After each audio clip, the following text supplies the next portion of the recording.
ఈ గొడ్డల పార్టీ అధ్యక్షుడు ఏదైతే అతని గత అవినీతి బయటపడతా ఉందో, అతని పార్టీయే అబద్ధాల పునాది పుట్టినటువంటి పార్టీ. ఈరోజు మనం చూస్తూ ఉన్నాం. మొన్న ప్రెస్ మీట్ పెట్టాడు, నేను చాలా అమాయకుడిని, చాలా మంచివాడిని, మా తాత దైవత్వ సంబూధుడు అని చెప్పిన తర్వాత వాళ్ళ ప్రాంతంలోనే మీటింగులు పెట్టి 200-300 కుటుంబాలు ఫోటోలు పెట్టుకుని బయటకు వచ్చి ఇలా మాకు అన్యాయంగా మా ఇంట్లో కుటుంబాలు చంపేశారని రోడ్డు మీద మీటింగ్ పెట్టుకునే పరిస్థితి వచ్చింది. అలాగే అవినీతిలో వాళ్ళ పిఏ అయితే కేఎన్ఆర్ ఉన్నాడో అతనిలో వేల కోట్ల రూపాయల ఆస్తులు అతను బినామీ, అంటే అతనికే బినామీ ఉంటే మీకెన్ని బినామీలు ఉన్నాయని చర్చించుకునే తరుణంలో ఏదో ఒకటి అలజడి సృష్టించాలి అని ఒక కుట్ర. వాళ్ళ పార్టీ గొడ్డల పార్టీ. మనం గతంలో చూసాము, బాబాయిని చంపేసి మెడకాయలు తీయటం వాళ్ళకి మామూలుగా, అంటే వాళ్ళకి అలవాటు ఎప్పటి నుంచి. ఇది మనిషి అయినా అవ్వచ్చు, విగ్రహం దాన్ని అవ్వచ్చు, తీయటం వాళ్ళకి అలవాటే. బాబాయిని చంపి దాన్ని కూడా మా మీద అయిపోయారు. వాళ్ళు హయాంలో ఉన్నప్పుడు జరిగినటువంటి అన్ని హత్యలు కూడా అవి మేము చేయలేదని శుద్ధపూసలని మొన్న మీటింగ్లో చెప్పుకున్నాడు.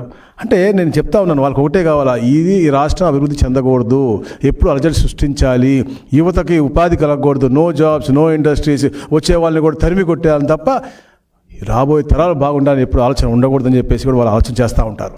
ఎందుకంటే ఇక్కడ చూస్తూ ఉన్నాం, వాళ్ళ పేరు వాళ్ళు సాధకం చేసుకుంటా ఉన్నారు.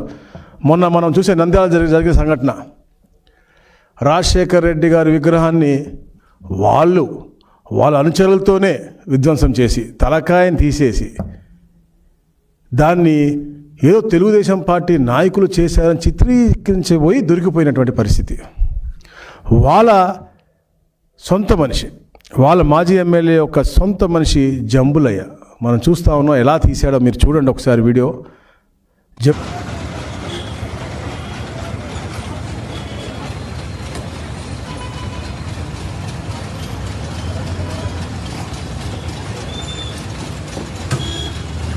తనలో కూడా ప్రతి దాంట్లో కూడా పాలు పంచుకున్నాడు.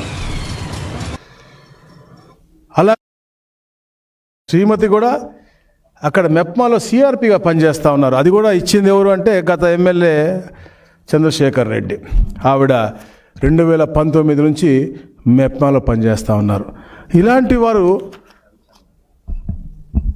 రవిచంద్ర కిషోర్ రెడ్డి, ఇలాంటి వారు అసలు ఒక పార్టీకి అధినాయకుడుగాను అసలు ఉంటే అర్హత ఉందా అని అడుగుతా ఉన్నాను. ఎందుకంటే ఎక్కడన్నా వేరే గతంలో కూడా వీళ్ళ తండ్రికి వాళ్ళకు కూడా చరిత్ర ఉంది. హైదరాబాద్ ప్రశాంతంగా ఉంటే వేరే ముఖ్యమంత్రి ఉండకూడదు, అధిగమించాలి చెప్పే లక్ష్యంతో ఆ రోజుల్లో మతకల్లో సృష్టించిన చరిత్ర వాళ్ళ డిఎన్ఏలో ఉంది. తాత, తండ్రి, ఈయన అందరికీ ఉంది. అందుకని ఈ రోజున ప్రశాంతంగా ఉన్నటువంటి ఆంధ్రప్రదేశ్ పెట్టుబడులు విపరీతంగా వస్తూ ఉన్నాయి. మొత్తం ప్రపంచం అంతా ఇటువైపు చూస్తూ ఉంది. దాంట్లో అలజడి చేయాలని చెప్పేసి జరగని డిఎస్సిలో గొడవని చూపించి కావాలని రోడ్డెక్కి, అలాగే డైవర్షన్ పాలిటిక్స్.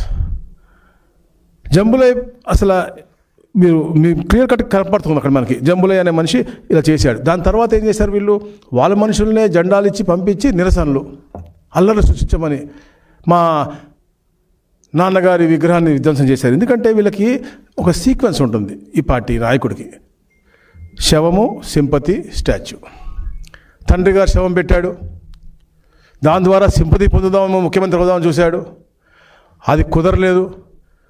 దాంతో వెంటనే ఊరా విగ్రహాలు పెట్టాడు. ఆ విగ్రహాలు ఈరోజు విధ్వంసం చేసి మా మీద బోధజల్దాన్ని చూస్తూ ఉన్నారు. అంటే అసలు వీళ్ళు ఎక్కడికి వెళ్తున్నారు, ఏం చేద్దాం అనుకుంటున్నారు? గతంలో మనం చూశానంటే నేను చెప్పిన విధ్వంసాలు అంటే విగ్రహాలు మళ్ళీ పెట్టుకోవచ్చు, మనం ఎన్నుకోవడానికి పెట్టుకోవచ్చు, కానీ పగిలిన హృదయాలు ఎలా ఉంటాయి అది ఆలోచించాలి. కావాలని చెప్పేసి ఇలాంటి రెచ్చగొట్టే ధోరణిలో మీరు చేస్తూ ఉంటే ఎట్టి పరిస్థితుల్లో మేము ఒప్పుకునేది. ప్రశాంతమైన వాతావరణం ఉంది.